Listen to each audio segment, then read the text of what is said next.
Hey everyone, I am wanting to share with you live here, and I'm hoping all of this works for you, how to set up your green screen studio. I've just got my phone here so that I can check that it all goes live and that you guys can comment as well. So I'm watching that, and I won't sort of start talking about this until I know that everything is good to go. All right, looks like I'm live, so that's awesome. I can see comments if they come up, so I should be able to answer them. But I wanted to just share with you my green screen studio setup. Now, I'm sorry about the beeping that you might hear outside. The exciting thing about the beeping for me is that they are actually installing NBN, which is the National Broadband Network, and hopefully when that is all set up and installed in July, I will be able to do this a whole lot more. At the moment, I'm running off my phone data and I'm chewing through it, so I can't do this all the time, but I really want to do a whole lot more live video when the NBN is installed, so I don't mind that they're beeping away as long as I get faster internet. All right, so I have here my little model, and I have my lighting set up. Now I've compressed it in closer so that you can see it rather than sort of spread it out. So I normally would have these lights a little bit further apart, a bit further back, and these lights here also not quite as close to the model, but this will help you understand the setup and how you should light your green screen. Now there's one light that I haven't got set up, and I'll explain that. So I usually work with at least 4 lights. You can get away with 3 lights. So if I was to drop a light out, I would drop one of my fill lights at the front, and I would use a reflector. So you can actually use white reflectors to bounce light back.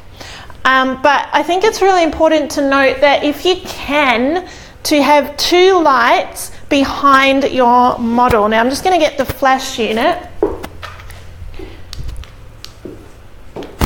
Okay, so I'll turn it on.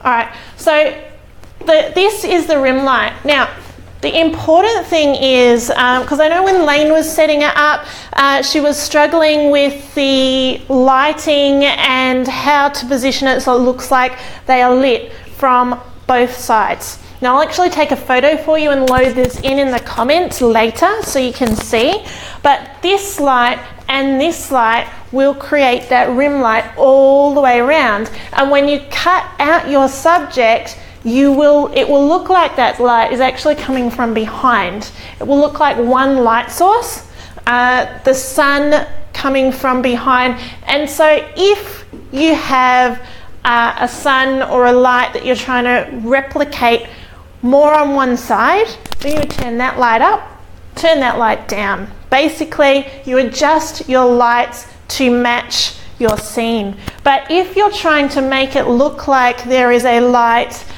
coming from behind, like Lane was trying to do, you can't put the light there, because if you put the light there, it's going to be in your shot. Then you can't cut your subject out, and sort of defeats the purpose of using green screen.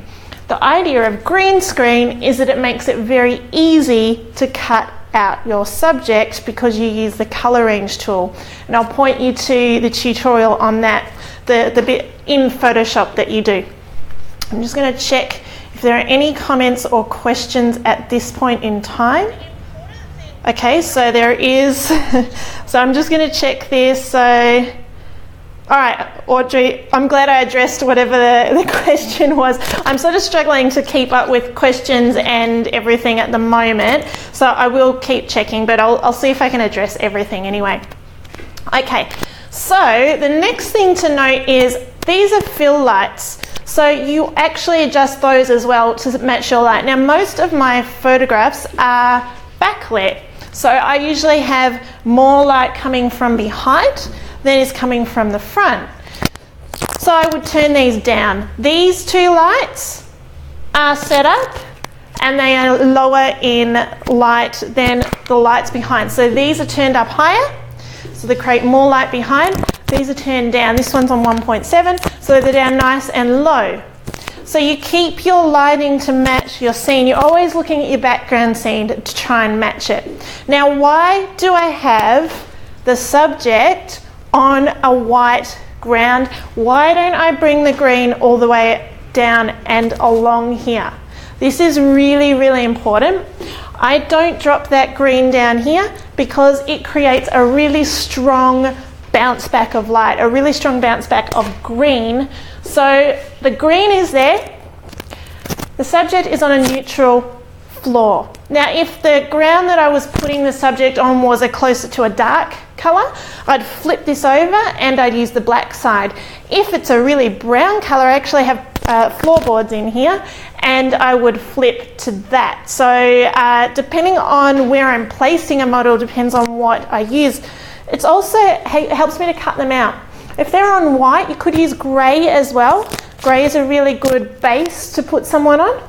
But if they're on white or grey, you can usually easily cut out the bottom. So you can't use Colour Range tool for the whole thing.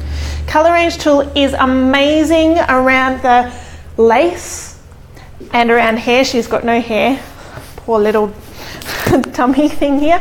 But where there's hair or there's see-through bits, and when the light flashes and that's up against the green, the Colour Range tool will remove that and leave all the holes and the transparent area.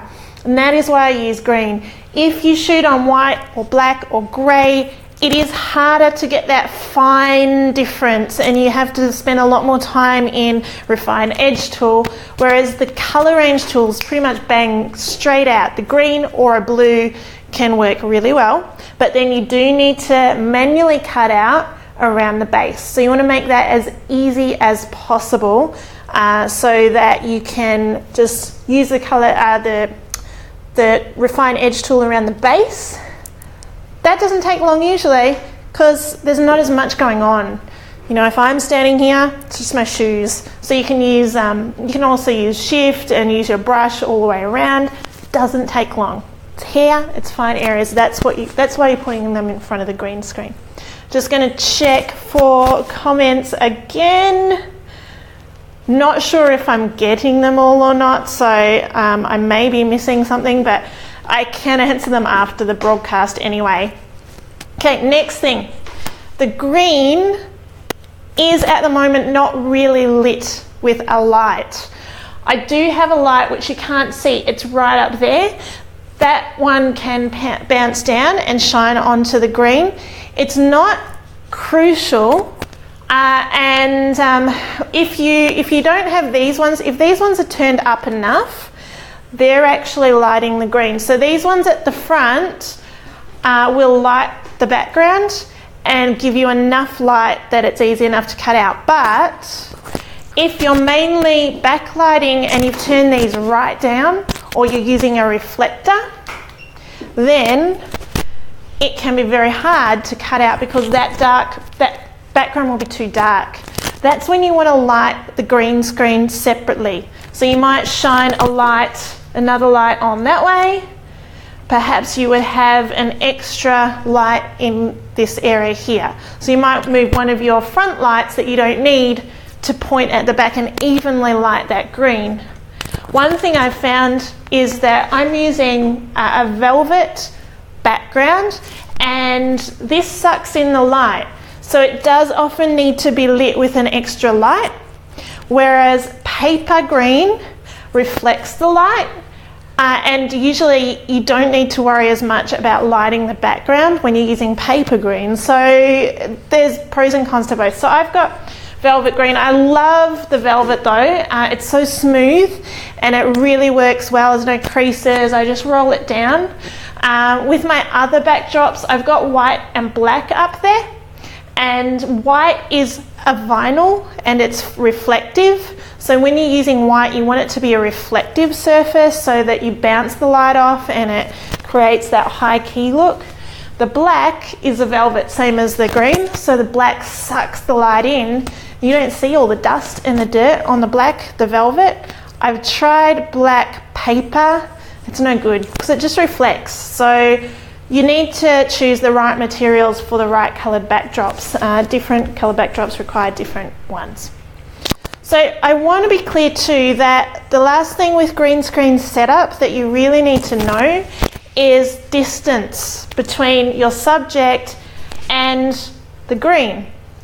If I place my subject further back here, that's really not going to work for a few reasons. It's hard to backlight her.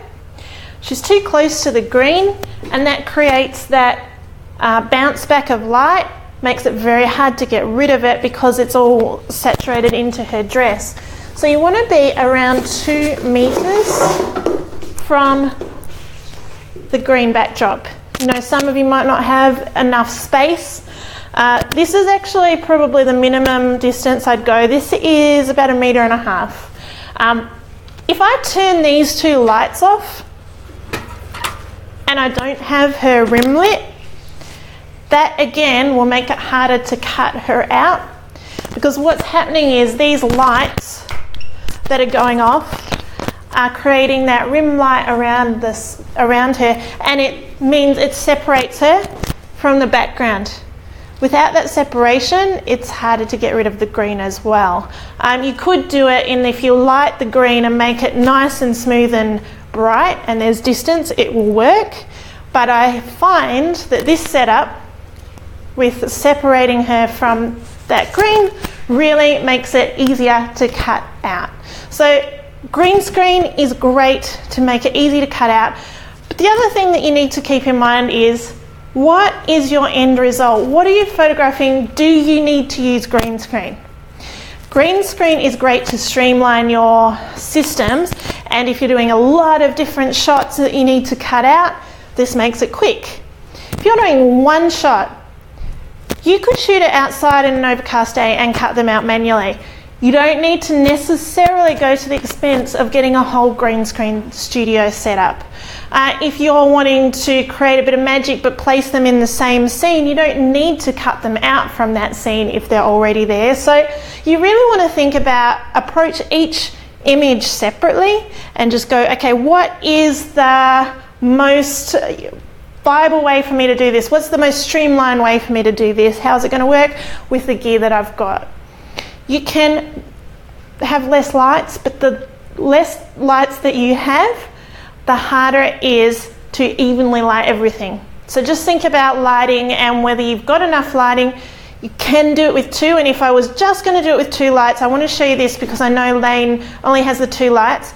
I would cut out a front light and a back light. I'd probably use these 2 lights.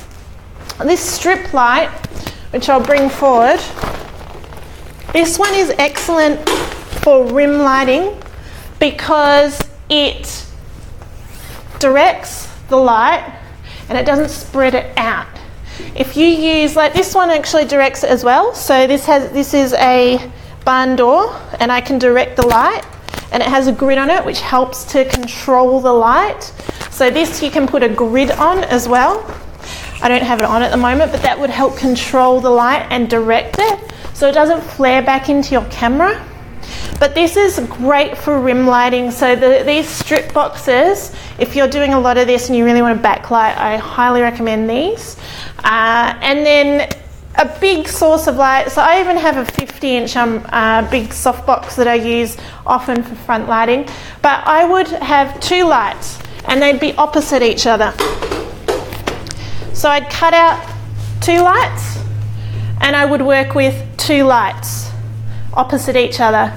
This one being a stronger source of light, this one being the fill, and then maybe get a reflector out and bounce some light back where it's a bit dark. So you get a big white reflector out and bounce that light back, or even silver. Okay, so I'll just check if you guys have asked anything, if I can see it. If it's not working properly, I may not see the questions, but I'll have a look. Not sure. Anyway, I can certainly answer questions. I will take a photo with this setup and I'll load it up into the comments so that you can see the effect and how it works, and then how you would cut it out with green screen. I hope this live video has been helpful to you. I know not everyone can jump in and watch straight away, but as I said, I hope to do more of it, longer live feeds when I get better internet, and also I would like to do some online story art workshops. So once I've got my internet all sorted out, second half of this year, I will be launching some online story art workshops and also giving opportunity for people to be in the studio live as well. So there'll be people can come to the studio and be part of the workshop live for real, and then and you can actually buy an online ticket so that you can be part of the workshop even if you're on the other side of the world, which many of you are. So I'm looking forward to launching that and being kind of brought into this century instead of Australia's just so bad with the internet. It's very dismal, but yeah, I'm looking forward to being able to do that for you guys. So I hope this has helped, and thank you. I'll sign this off now, and thank you for watching.